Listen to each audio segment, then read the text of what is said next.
প্রিয় দর্শক, আপনারা দেখতে পাচ্ছেন নদী দিয়ে অনেক স্রোত বয়ে যাইতেছে এবং নদীর উপরে নৌকা চলাচল করতেছে।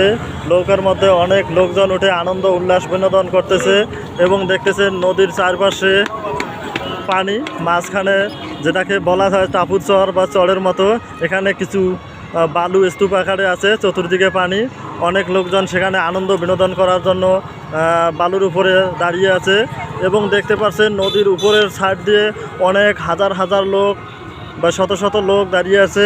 আপনারা দেখবেন এখন নদীর চারপাশে কত লোক, ব্রিজে অনেক লোক, ব্রিজের চারপাশে লোকজন অনেক আনন্দ ফুর্তি বিনোদন করতেছে। ঈদের এই দিনে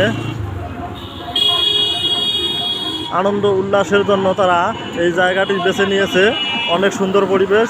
এই যে দেখতে পাচ্ছেন নদীর মাঝখান দিয়ে স্পিড বোট কত দ্রুত চলে এসেছে, অনেক দ্রুত স্পিড বোটটি চলে আসতেছে।